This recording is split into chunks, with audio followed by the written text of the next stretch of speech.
Hai Nakama Squad, kembali lagi bersama Nakama Aquatics. Ikan arwana Asia mempunyai sebuah sejarah yang sangat menarik. Kisah ikan arwana menjadi salah satu ikan yang paling populer seperti sebuah kisah zero to hero, di mana protagonisnya menjalani kehidupan dari nol sampai akhirnya bisa sukses dan dikenal oleh masyarakat luas. Arwana Asia juga mempunyai cerita yang serupa. Siapa yang menyangka kalau ikan dengan badan pipih dan warna merah menyala ini awalnya hanyalah jenis ikan yang gak diminati, kadang dicuekin dan dijauhin sama masyarakat di tepi Sungai Kapuas di era 70-an dulu. Nasib ikan ini berubah drastis dan akhirnya sekarang jadi ikan yang paling banyak digilai dengan harga yang sangat fantastis. Bagaimana cerita awal arwana akhirnya bisa menjadi ikan yang laris manis dan populer? Sejarahnya kayak gimana ya? Tonton video ini sampai habis ya. Bab pertama, arwana Asia di era dulu. Jejak awal ikan arwana udah tertulis sejak tahun 1840 lalu ketika dua orang ilmuwan, Muller dan Schlegel, yang menemukan ikan tersebut dan diberi nama Osteoglossum formosum. Ikan ini ditemukan di daerah Amerika Selatan. Osteoglossum adalah salah satu genus ikan arwana yang hanya hidup di Amerika Selatan. Sementara di Asia ada Sclerophages yang anggotanya merupakan ikan yang bakal menjadi bahasan utama dalam cerita kali ini. Pada tahun 1960-an, kehidupan masyarakat di Sungai Kapuas sangat bergantung pada tangkapan di sungai tersebut. Keadaan alam serta ekosistem pada saat itu jelas masih sangat asri. Salah satu ikan yang dulu sering ditangkap adalah arwana Asia. Arwana Asia Super Red berasal dari Indonesia, tepatnya di Provinsi Kalimantan Barat. Mereka utamanya bisa ditemukan di perairan Danau Sentarum dan Sungai Kapuas dan merupakan salah satu varian arwana Asia paling populer karena warna merahnya yang sangat indah. Ikan ini hanya bisa ditemuin di Indonesia dan gak bisa ditemuin di negara lainnya. Super Red Asian Arowana jauh lebih umum daripada Crossback Golden Asian Arowana. Ada 4 varietas arwana merah: Blood Red, Orange Red, Chili Red, dan Golden Red arwana. Warna merah pertama kali terlihat pada sirip pada spesimen muda dan secara bertahap berpindah ke seluruh tubuh mereka saat dewasa. Berbeda dari Shana yang emang udah populer sebagai ikan konsumsi jauh sebelum mereka menjadi pujaan banyak pecinta ikan hias, cerita dari ikan arwana Asia khususnya Super Red ini agak berbeda. Walau sering ditangkap, tapi masyarakat nggak terlalu doyan sama ikan ini. Banyak yang bilang kalau dagingnya nggak terlalu enak, durinya banyak, serta dagingnya yang sangat sedikit. Popularitas mereka kalah jauh ketimbang ikan lain yang punya lebih banyak daging. Mayoritas nelayan di zaman itu bakal ngebuang ikan arwana yang mereka dapat dan milih buat lebih fokus nyari jenis ikan lain. Kalaupun dibawa ke rumah, akhirnya ikan-ikan arwana yang mereka bawa cuma diolah jadi ikan asin karena dagingnya dikit terus durinya banyak. Dulu katanya harga ikan arwana cuma Rp1.000 per kilo. Emang segitu murahnya karena minat masyarakat yang sangat sedikit. Di zaman itu masyarakat lebih mencari ikan yang punya daging banyak daripada yang punya pesona indah karena hobi ikan hias bukanlah sesuatu yang digemari oleh masyarakat. Makanya prioritas utama para nelayan zaman dulu ya buat mencari ikan dengan daging yang banyak biar laku di pasar. Ikan dengan tampilan menarik seperti arwana Super Red nggak dilirik sama sekali. Nelayan nggak mikir kalau ikan dengan tampilan sangat keren bisa memiliki value yang sangat besar. Seiring berjalannya waktu, ada seorang warga Malaysia yang nemuin ikan ini di pasar lokal. Dia melihat ikan ini kayaknya punya potensi nih buat dijadiin ikan hias. Warnanya merah merona, bentuknya sangat garang, serta karakteristiknya yang galak membuat ikan ini menjadi sangat menarik nih buat dipelihara.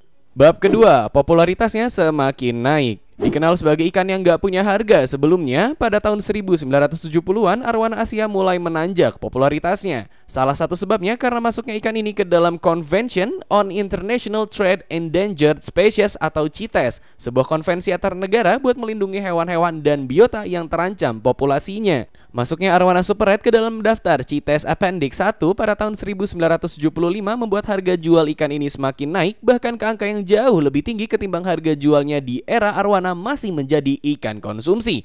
Appendix 1 adalah daftar tumbuhan serta satwa liar yang gak boleh diperjualbelikan secara bebas. Karena masuk ke dalam daftar, ikan ini langsung gak boleh diperjualbelikan secara bebas, yang artinya ada sebuah larangan buat mengirim ikan ini ke luar negeri. Hadangan ini berdampak pada meningginya minat masyarakat internasional terhadap ikan arwana. Di sisi lain, arwana Super Red mulai mendapat popularitas besar di Asia Timur, khususnya di Tiongkok, Hong Kong, dan Taiwan. Ikan yang tadinya nggak dihargai dan dibanderol begitu murah, kini harganya berubah begitu drastis. Tadinya dihargai cuma ribuan rupiah per ekor, harganya langsung melejit ke arah puluhan ribu pada tahun 1980-an. Harganya semakin menanjak, sampai sekarang ada seekor arwana Asia yang dibanderol mencapai 1 miliar rupiah. Faktornya karena ikan ini memiliki warna serta bentuk yang mirip sama naga. Naga ada simbol keberuntungan bagi masyarakat keturunan Tionghoa. Walau bukan berasal dari tanah Tiongkok, namun ikan asal Kalimantan ini semakin populer dan diminati oleh banyak pecinta ikan hias di sana. Warga percaya kalau mereka melihara ikan ini, keberuntungan bakal datang ke rumah mereka. Soalnya ikan ini dipercaya sebagai penjelmaan naga yang membawa untung. Karena keyakinan itulah arwana menjadi peliharaan umum baik di rumah sampai di tempat usaha. Fenomena ini nggak hanya terjadi di Tiongkok, di Indonesia juga banyak pedagang yang memelihara arwana di tempat dagangnya. Selain diyakini bakal bawa keberuntungan, keberadaan arwana di tempat usaha juga menjadi pemandangan menarik bagi para pengunjung. Karakter arwana yang berenangnya anggun menghasilkan sebuah rasa nyaman bagi mereka yang memandangnya, apalagi warna merahnya juga memanjakan mata. Sudah pasti kalau kamu menaruh seekor arwana super red di ruang tamu atau tempat yang banyak dilihat orang, ikan ini pasti bakal menjadi sebuah magnet. Saat ini, arwana super red menjadi sebuah magnet bagi dunia ikan hias Indonesia. Pasalnya, ikan ini cuma bisa ditemuin dan diproduksi di Indonesia. Permintaan besar pasar dunia, khususnya Tiongkok, terhadap ikan ini membuat arwana super red menjadi ikan yang paling dicari. Namun, kenyataannya Indonesia belum bisa memenuhi permintaan pasar yang begitu besar. Kenapa ya bisa begitu? Bab ketiga, permintaan pasar besar apakah jadi positif? Pada event pameran Kalikan 2022 lalu di Kemayoran, aku sempat berbincang bersama dua figur penting dalam perarwanaan lokal, Ronald dari RDC Arwana dan Hans dari Tres Aquatics. Kedua figur ini memang sangat berpengalaman dalam pasar arwana lokal dan aktif menyuplai ikan-ikan arwana super red berkualitas baik ke pasar lokal dan pasar internasional. Mereka beranggapan arwana super red merupakan permata indah asal Indonesia yang memiliki potensi sangat besar. Ikan ini diminati secara besar oleh pasar internasional, namun para pembudidaya serta seller nggak bisa memenuhi permintaan tersebut karena produksi yang terbatas. Arwana super red udah masuk ke dalam daftar ikan yang dilindungi karena populasinya yang semakin menipis di alam. Maka dari itu mereka dimasukin ke CITES pada tahun 1975.